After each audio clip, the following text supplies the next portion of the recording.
அக்கா திருமதி வானதி ஸ்ரீனிவாசன் அவர்கள் எதிர்பாராத விதமாக உடல்நல குறைவால் பாதிக்கப்பட்டதால் நான்லாம் அடிச்சு பொருட்டிக்கிட்டு அவங்கள பார்க்கணும் தாங்க இன்னைக்கு வந்தேன். அவங்க இன்னுமே தீவிர சிகிச்சையில இருக்கிறாங்க. ஆனா அப்பவுமே அவங்க she is such a fighter, she is such, her persistence is a role model. அது ஒரு பெரிய அவங்க சிங்கப்பெண், அவங்களுடைய முன் உதாரணம் எங்களுக்கெல்லாம் இருக்கு. அவங்களோட அந்த வீடியோ மூலமாக அவங்க கொடுத்த செய்தியை பார்த்து நான்லாம் ஒரு பக்கம் கவலை, ஒரு பக்கம் அக்கறை, ஆனா இன்னொரு பக்கம் எனக்கெல்லாம் ரொம்ப பெருமையாவும் மோட்டிவேஷனாவும் இருந்தது. அது அவங்க கிட்ட நேரடியா சொல்லணும், என்னுடைய பிரேயர்ஸ் அவங்க கிட்ட சொல்லணும் அப்படின்னு நான் கோவை வந்தேங்க.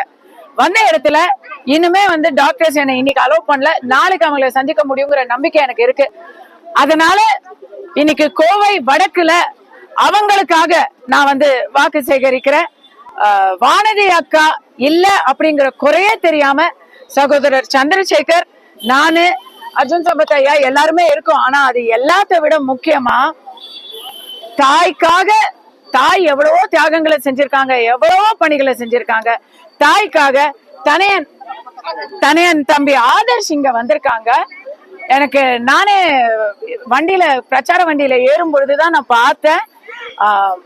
நிஜமா சொல்றேன், இந்த அளவுக்கு ஒரு டெடிகேஷன், ஹார்ட் ஒர்க்.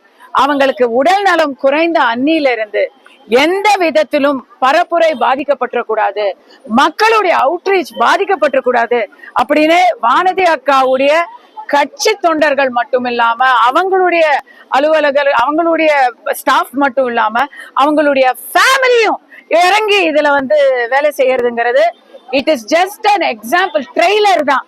இப்பவே இவங்க இப்படி இருந்தாங்கன்னா அவங்க எம்எல்ஏ ஆனதுக்கு அப்புறம் யார் தான் வேலை செய்ய மாட்டாங்க சொல்லுங்க? அவங்க ஒருத்தர் வரல. வானதி அக்காவுக்கு ஓட்டு போடும் போது அவங்க ஒருத்தருக்கு மட்டும் நீங்க ஓட்டு போடல, அவங்க என்டையர் ஸ்டாஃப் அண்ட் ஃபேமிலிக்கு ஓட்டு போடுறீங்க அப்படிங்கறத நான் இங்க தெரிஞ்சுக்கிட்டேன். ரொம்ப I am very very overwhelmed by feeling. பாஜகவுல ஒவ்வொருத்தரும் இந்த மாதிரி தான் இருக்காங்க. ஒவ்வொருத்தருக்கும் ஒரு தியாக வரலாறு இருக்கு. நானும் வரிசையா எல்லா இருக்கேன். that they are putting is just too good. number 1. ரெண்டாவது, இரட்டை இலை தாமரை ரெண்டும் சேர்ந்ததுல மக்கள் வேற லெவல் ஹாப்பியா இருக்காங்க. எங்களுக்கு தேசிய ஜனநாயக கூட்டணியில ஒண்ணு இல்ல, ஒன்று குறைவு ஒண்ணு அதிகம் இல்ல, அத்தனை கூட்டணி கட்சியினரும் ஒருங்கிணைந்து வேலை செய்யறாங்க. அதை எல்லா இடத்துலயுமே பாக்குறேன். எனக்கு இதை பார்க்கும்போது எனக்கு எலெக்ஷன் ரிசல்ட் தெரியுதுங்க, ரொம்ப பாசிட்டிவா இருக்கு.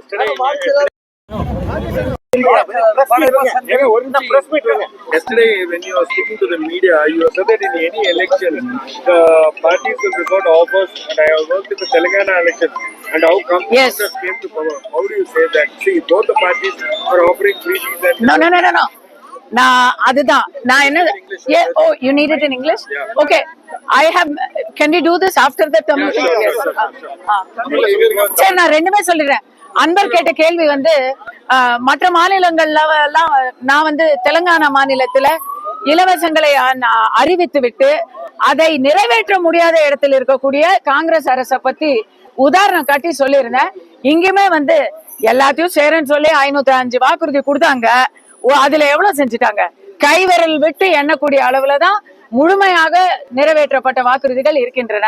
பாப்புலிஸ்டான ஸ்கீம்ஸ் ஒரு 4 காமிச்சு மத்த எல்லாத்திலயுமே ஆடியோ போட்ட ஒரு அரசுக்கு நாம மறுபடி சான்ஸ் கொடுத்தோம்னா செய்ய முடியாத எல்லாத்தையும் தான் சொல்லுவாங்க. இந்த 8000 ரூபாய் கூப்பன்லாம் அது ஒரு ஏற்கனவே அவங்களுக்கு பணத்துக்கு எந்த குறைச்சலும் இல்ல.